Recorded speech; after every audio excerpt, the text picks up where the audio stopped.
I'm so glad to have this chance to talk with you. And I've heard about you and some of the things that you do, and I want to hear more. And this is part of a series sponsored by the Cobb Institute to lift up Pomona and the Pomona Valley as a place where good things are happening. And you're part of those good things. So can you tell me a little bit, how did you end up in Pomona, Jan? And yeah, please tell me that to start out. So do you want my pilgrimage, or do you want just how a little on my background? Do you want some of that? How long have you been in Pomona now? I've been here 20 years. I've been the minister of this church. That's a long time to have a church. And what church is it, Jan? I'm the minister of the Unity Church of Pomona. And it was very interesting how I happened to come to Pomona. Our Unity headquarters tries to match. We're a congregational type of church. We choose ministers. And so when churches are empty or looking for a minister, they used to advertise in a written booklet. And when I was looking, I saw the Pomona ad for a minister, and it was like backlit in gold. The only one. All the rest, you know, I could read about them. It was head stuff, but there was something that shone to my mind, my eyes, different. And so I applied, I came out, I tried out. And one of the things that I found myself doing was I asked the choir to sing, "We Can Build a Beautiful City" from Godspell. They had never sung it, but they were willing to do it. And I did not know how that would kind of foreshadow what my work has been and what our mayor's work has been, because, you know, he's very involved in literally cleaning up the city, walking every week, picking up trash. And so, and we have a beautification day every year. So it's just that it's interesting. I feel like Spirit walks with me on this walk. Jan, how did you discover, just a little bit, how did you discover the Unity Church? Did you grow up in it or find it later in your life? I grew up Presbyterian in Topeka, Kansas. The Presbyterian church was the kind of catty corner across the street from my house. My parents were very involved in it. I was deeply spiritual as a child, went to church camp and had spiritual experiences in church camp. Then in high school, I became very curious. I had a Catholic boyfriend, and so I wanted to know about the differences. So I went, my friend and I, we went every Sunday to a different Protestant or Catholic church to look at and explore what were the differences, what were the different beliefs. And I did a lot of reading on religion in high school. And then I went to a Methodist college, Baker University in Baldwin City, Kansas, a tiny little town. And they had a trip to Africa between my junior and senior years. And I went with a group from school and a bunch of teachers, and fell in love with Africa, fell in love with the people, with the land. I felt like I was home. Somehow I felt very connected. And I felt like I needed to go back. So I asked my husband if he would go with me, and he said he would. And so we spent a year or two trying to get there. And we applied to the Peace Corps, and the Peace Corps kept trying to send us to South America. So we ended up going to Venezuela for a year. And then finally which I loved, although language was a challenge for me, and for both of us actually. But we loved the culture, we loved the people, and we learned to, anybody that lives abroad, you know, you learned to adjust to things, shortages. Our water was turned off every day, all day, for 6 months. So we could turn it on at night and fill pots, but I had to take a shower out of a pot of water every morning. So it just was learning adaptability, flexibility, changing habits. And then we went to we came home for 6 days, said hi to and goodbye to our families, and went to Zambia, Africa, for 2 years. And it was one of the things that I found. I'm very involved and interested in racial things and in discrimination. And when we were in Venezuela, I thought, this is utopia. Blacks and whites and people with brown skin all seemed to get together. They didn't seem to be any barriers. And I thought, wow, why can't America do this? Why can't we do this in the United States? Well, then I come to find out that there was a group that was discriminated against badly, and it was the Native peoples and the Indians. So that was a big message to me, that people kind of almost always seem to find someone to unload their shadow side onto. And how do we deal with that? So when we went to Africa, we became the ones. We were the expatriates. We were the minority. We were the ones that were seen as potential, possible spies, possible CIA agents, possible oppressors, not by the people, but by the government, and sometimes by the children. So we were put in several positions where my husband was accused of, he was a teacher. We lived on a boarding school campus with people from all over the world, and who had come there to help this fledgling nation who had just gained independence become the best that it could be. And we had a wonderful president. And so we found that sometimes our life almost felt threatened. My husband Lyle was accused of stealing the school refrigerator that we had borrowed. And the police came and they said, confess or else, so it was we got into some interesting and scary places. So after 2 years there, we felt like it was time to come home to the US and to start our family. And that's what we did. And I was But how did you find the Unity Church?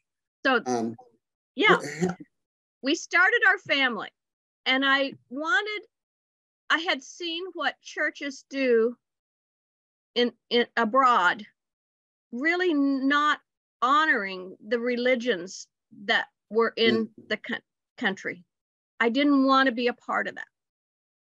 So my sister told me about the Unitarian Church. So I raised my family for 11 years in the Unitarian Church, and really got very involved in Native American spirituality, in shamanism. I went to every class and just deepened my understanding of self, got involved in meditation. I was in a meditation group. And then I was leaving class from my Unitarian church one day. I was walking to my car in the parking lot in the evening, and I heard a voice. And the voice said, "You will be a Unity minister." Mm-hmm. And I looked around, there was no one there. Mm-hmm. And so I thought, I better figure out what I knew. I mean, I knew about Unity, but I really didn't know much about it. So I left the Unitarian Church for 9 months. I just kind of was in the womb of what I was going to, the change I was going to be, and explored different Unity churches, and then found a little church in the African-American church in the African-American community, and presented myself and said, I'm going to be a Unity minister. Can I be a part of your congregation? And had a very hard taskmaster teacher who welcomed me. I was on the board. I was the Sunday school teacher. I was, very active in this small church. And then after 9 years, I applied to be a Unity minister when my kids had gone away to college, and was accepted and moved to Kansas City.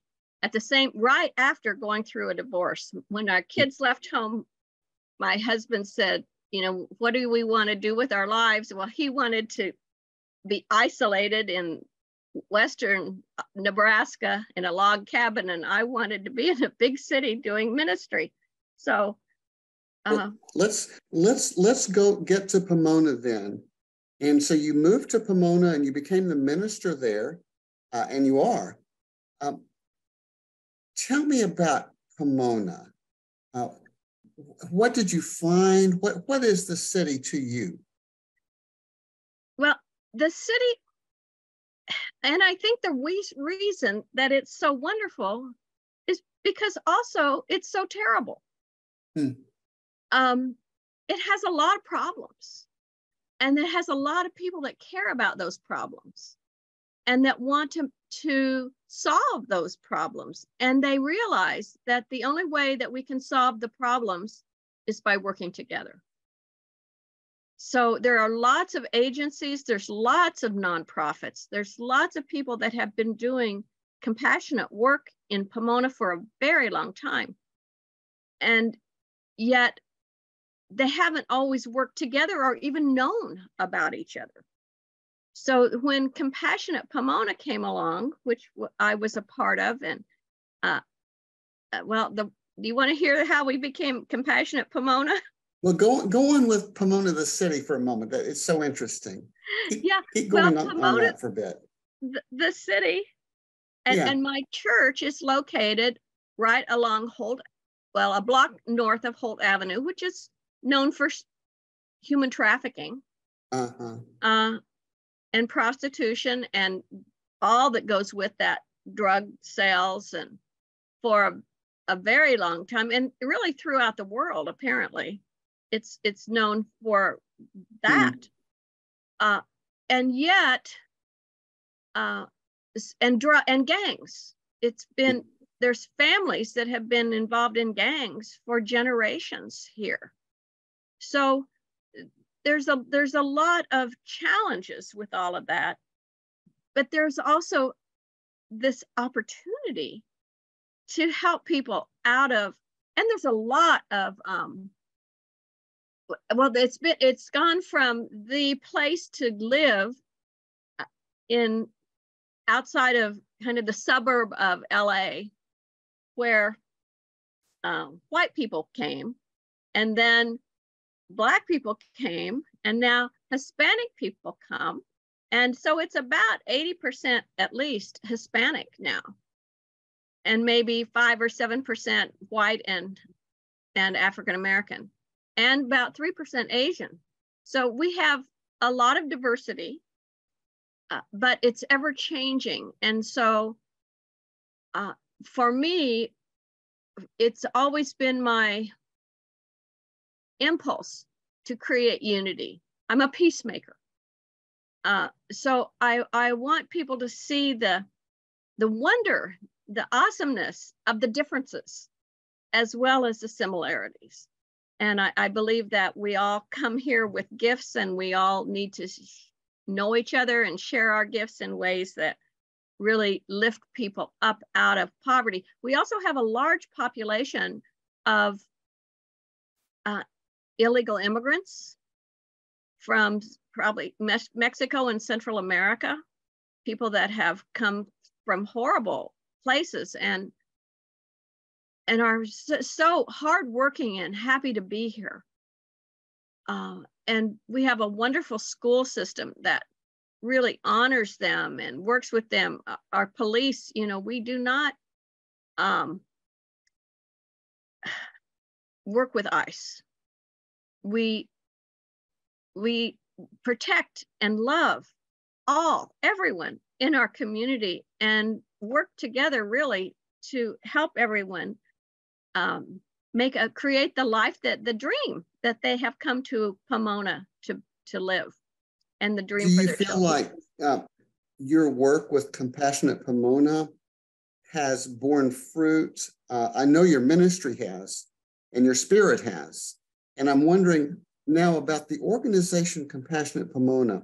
As an organization, as a group of people, what kind of work have you done that you're happy about or proud of or feel good about?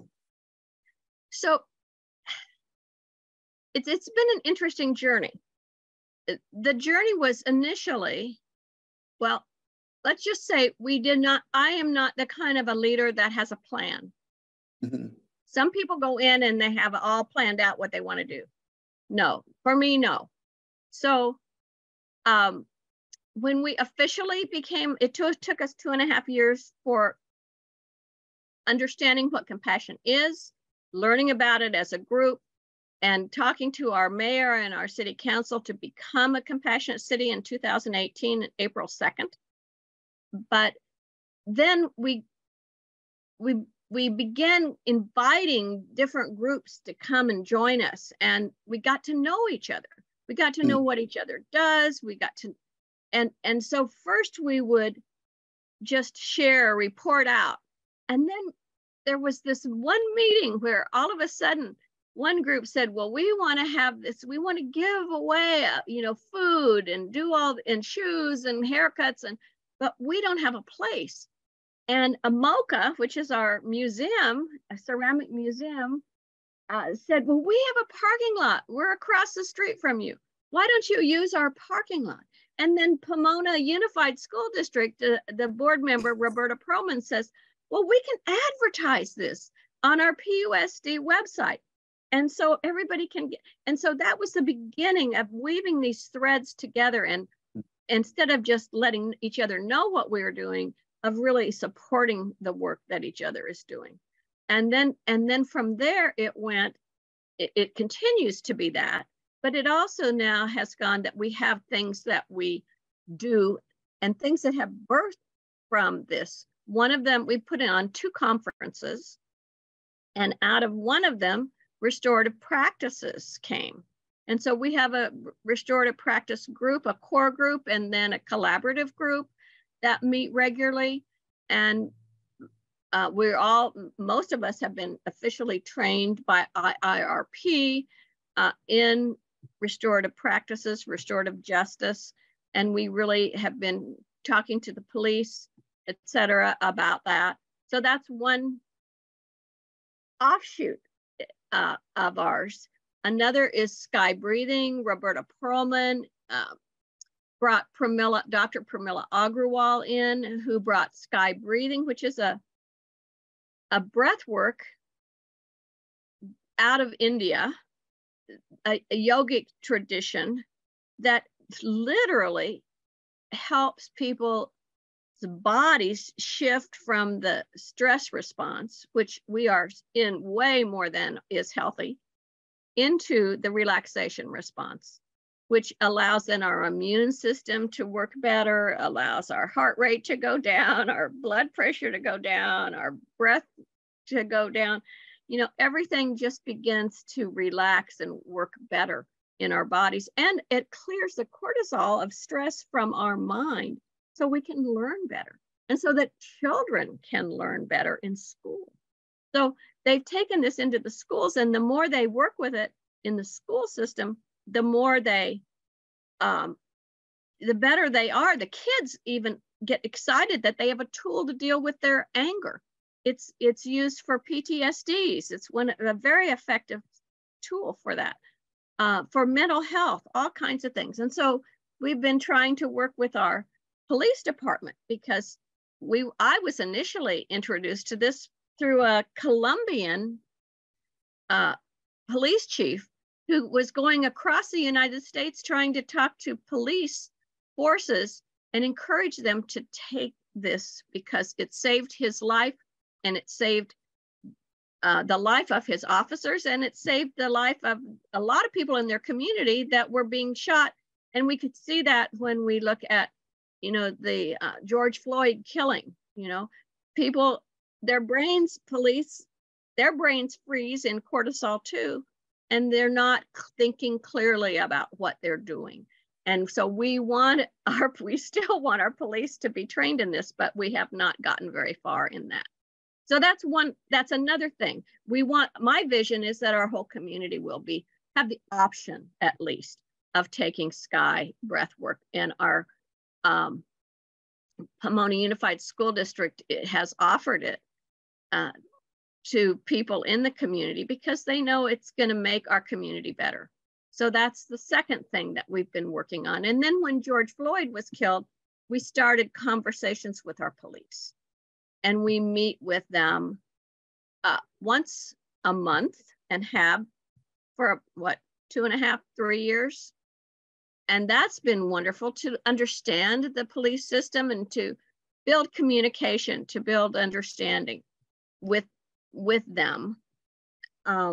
And I'm just very proud, Renee, and everybody does in Compassionate Pomona. It's not about me. I just am like the secretary.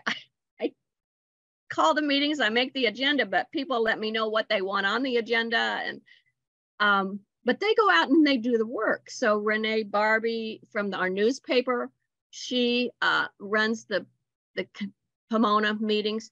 Dick Bunce, part of Cobb Institute, he put on this huge conference from which the restorative practice movement started. Roberta Perlman from the school board has really been championing sky breathing. So, and then we have with Renee and Jeff, the La Nueva Voz newspaper, we have an article in the paper every month. It's a monthly publication. And so we ask somebody, one of our partners, to write about compassion and how compassion plays a role in their work, in their organization. So we have that to be, I think, very proud of, spreading the news. Well, how many people would you say are at the center of the Compassionate City movement? I know it's affected so many people that you could say, well, lots and lots and lots. Is there a kind of core leadership group? Or yeah, we have about 10. About 10 people that have been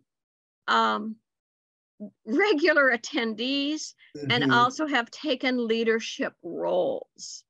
And so, in fact, we recently were invited to have a dialogue with Pro-Social and the Charter for Compassion, and we're recorded and ask a lot of these similar questions, the 10 of us.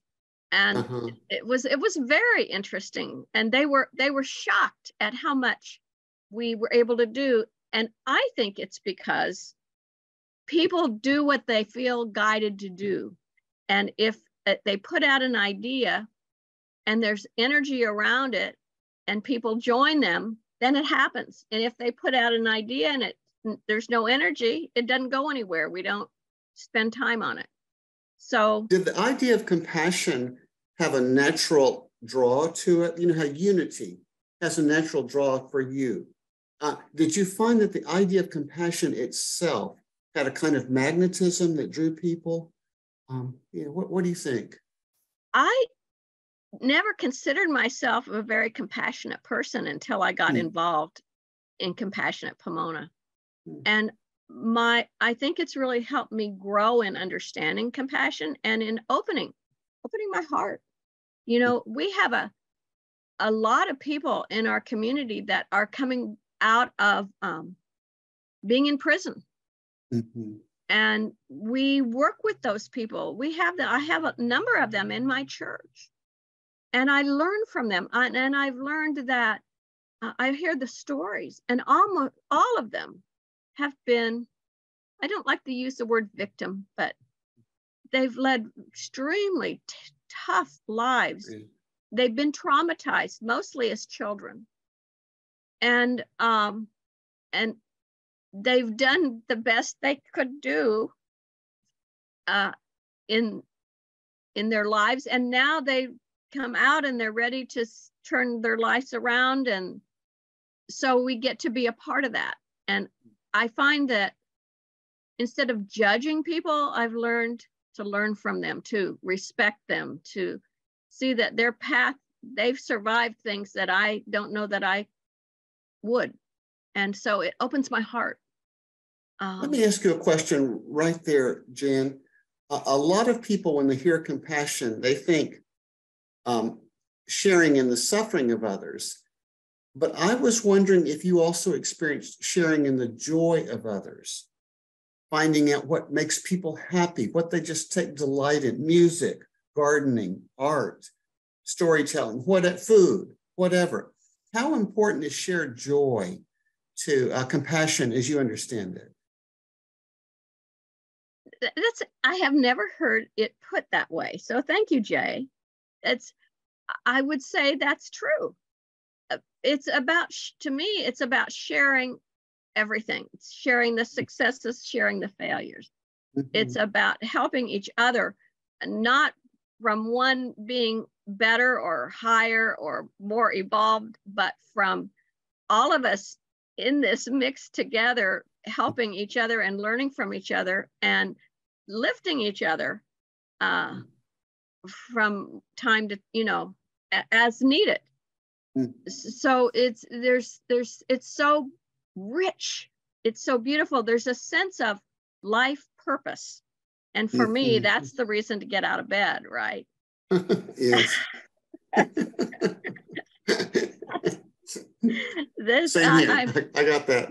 You got that. Yeah, that message. When there's the universe is counting on you, people are counting on you. There is work to do, and you don't even know what it is, that what the day is going to hold. But and I have seen just these miracles happen, particularly in Compassionate Pomona, as I see people come together, as I see people being lifted, one of the things we did was we went during the census.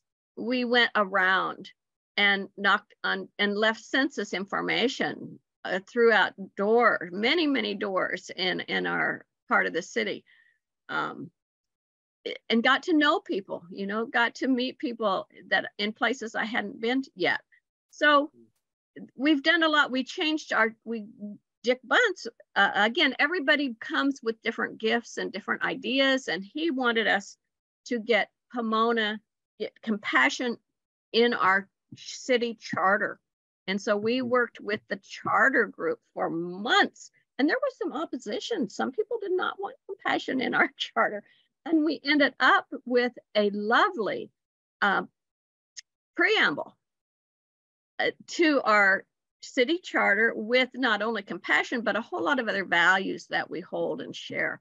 That was wonderful and was voted in by this last election in November. And he also got compassion as a value on our website, our city website. It wasn't there. When we started with compassion, talking about compassionate city work, the word was never heard. Nobody ever talked about compassion. Really? Yeah, never. Now our mayor, every time you talk to him, it's like, we're a compassionate city. We do this, we do that. We come out of our silos. We work together. We're not antagonistic, we don't work against each other. We don't stay in our silos. We come out and together we conquer the things that need to be fixed and solved. So it's very, for me, it's a shift. The work is really a shift in consciousness. And that's where my ministry, so Compassionate Pomona is a big part of my ministry. Well, that's so beautiful. I'm kind of like you. I can't really understand why there would be any opposition to it. Why would anybody oppose compassion? Do you have any thoughts on that?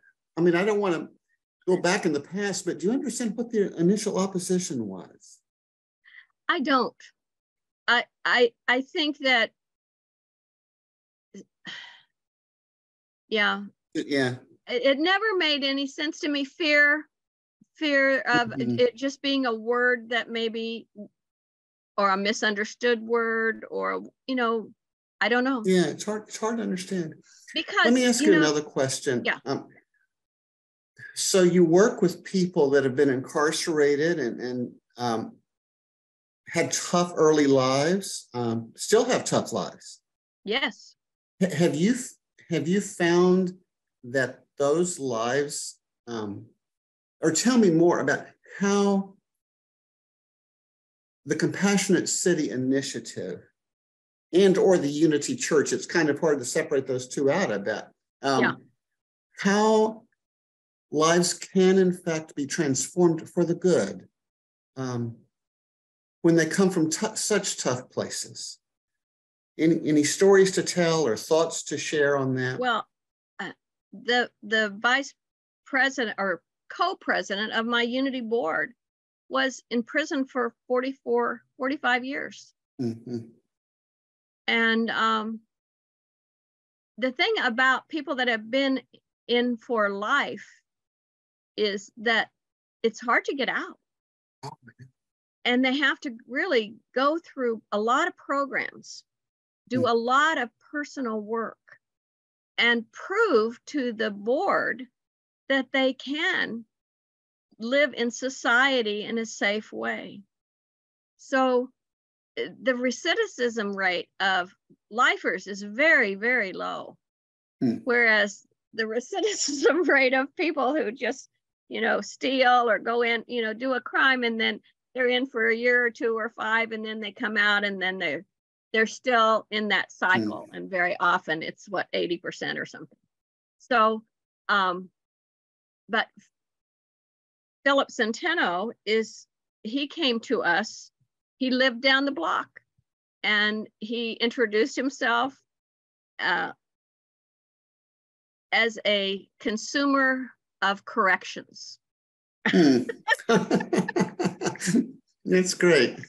And he got involved in our church, and then he got involved in our board, and he has been passionate about helping other people adjust to life on the outside. He's also an artist. So he's done a lot of art shows, etc. But now he's got grants, and he works out of Unity Church. His office is at our church. He brings people in for classwork, again, to help them learn how to do finances, understand the culture, understand the changes. Things in 25 years, imagine what life was like 25 years ago or more. And so how do people adjust? How do you build relationships? How do you, keep your spirits up? He just helps them with all different aspects of life, and so that they can go out and live the life they really dream of living, and that their soul probably has created for them to live. So it's very beautiful. Yes, I would love to meet him. Oh, you would love him. You would love him. Well, I bet I would. I think I would. He's a character. He's Native American, so he has a braid all the way down to his elbows. And and I'd love to see his art too. Phenomenal art. Is it? Yeah. I think the way that art and music can also be part of the compassionate life and heal the soul, heal lots of souls, but including the soul of the artist. For him, Jan, I think that we need to bring this to a close, but I know exactly how I want to do it. Okay. My question is, how can Jan Chase energy be shared with a younger generation of people who are discouraged, unsure, anxious, depressed, and not sure they have a purpose? Ooh. How you said, you get out of bed in the morning because the universe has a purpose for you. Yep. They're not quite sure of that. So imagine that I'm your grandchild or just some younger person that you know and care about, probably somebody in your church. What advice would you give them? So I have learned a few things. I think I call this Earth School, for one. I think we come here, our souls send us into these bodies to experience things, and we don't really know why we need to experience them, but I believe we can trust that what we need to experience is for our souls unfolding. Mm-hmm. And so one of the things I have learned is that people are essentially good, but they don't always know it. In fact, they usually don't know it. And so a part of the work of life is to encourage that goodness to come out, to be expressed in positive ways in the world, to encourage people to find what their heart pulls them to do, to listen. It's the inner listening. It's not what the world tells them to do. That does not bring happiness. That's mental, and it brings craziness. But to go within and listen to the heart, and what does your heart say? How does your heart guide you? I think feeling compassion brings meaning and purpose, as we talked about, and a sense of connectedness. Because I believe our Unity Church, we talk about oneness a lot. That there is this essential oneness in the universe, and we're all interconnected. It's like Native American, Spider Woman, the web that we are all a part of. And what one person does affects everything in the web. The whole web can be shaken. And so if you're doing the positive things, you're going to affect people in a very positive way. You're going to lift the vibration of consciousness all around you. And there are this ripple effect. The negative has a ripple effect, and the positive has a ripple effect. And so you can count on that ripple effect to be happening, even though you may not have any idea how. And it's okay to not know. To trust that there is a divine order. In Unity, we use that word a lot. I don't know if that's familiar to you, but like God and good is in the middle of everything, and things are unfolding in the right way, even though it's beyond appearances. It's beyond what you think should happen or even want to happen, but that there is a good purpose and outcome, a gift in everything.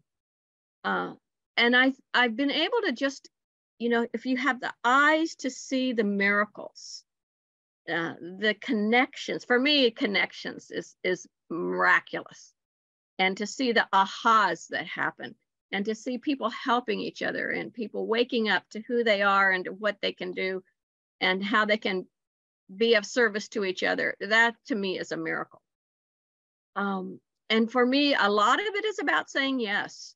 Our culture is we learn to say no when we're two. As we go through life, just saying no, and being afraid of life. But I think to embrace life, to embrace the possibilities that are in every ask. And so pretty much I say yes. In every what? Possibilities in every what we're asked to do. I got you. Every ask. Yeah. So if it doesn't hurt me, and if it doesn't hurt them, I try to say yes to what I'm asked to do. And it can be a little overwhelming because there's a lot of asking and a lot of, but you probably understand what I'm saying, right? Well, it sounds to me like you get up in the morning, not only with a sense of purpose, but also with a capacity to say yes. And that's so interesting. You're a yes sayer, and being a yes sayer, I think, can be a little tiring sometimes. You can be overwhelmed with so many yeses, but it's such a good path to lead. And it is. it is. Do you have any fun? That's certainly enough. You've inspired me. And I'm not that young. But well, if you have any other final words, please share. I think when people see compassionate actions, they want to be a part. I think there's this resonance that happens. Yeah. And when you see that something is going to happen or can happen, and you can be a part of creating that happening, that it's like a magnet, and people are drawn to that. So, and I just have to trust that the right people are being drawn, and that there's this, again, divine order in everything unfolding. And I guess to finish, I really am a Margaret Mead fan in terms of, she wrote, never doubt that a small group of thoughtful, committed citizens can change the world. Indeed, it's the only thing that ever has. And so, a small group of people can make a big difference. And I see that. I see that every day. Doesn't mean I don't have issues or problems or, yeah, but. Well, I think that your compassion is contagious. Yes, definitely. And yours is contagious. And it's so interesting that you say you didn't think of yourself as a very compassionate person early on. Maybe you weren't, I don't know. But something happened that opened you up and out. Yes. It probably began a long, long time ago. In Africa, to be sure. Yeah. But maybe even in some of those Presbyterian Methodist churches as well. Some seeds were planted, but they've borne fruit. You can tell. I grew up in a very loving Presbyterian church. That and our minister, who was a friend of the family, preached love, not sin. So I think that's a huge difference. Yeah. If you preach the positive message rather than the negative, I think it opens people up to who they can be and who they can become, rather than shutting them down. Yeah. Well, thank you so much for this time together, and may the rest of the day be as good as this hour has been. Thank you so much. All right. Really always delighted to talk about the work that I get to do and the people I get to work with. So you bet. Okay. You bet. Thank you. Thank you, Jay. Thank you. Thank Take you, care. Richard. Okay. Take care. Bye-bye.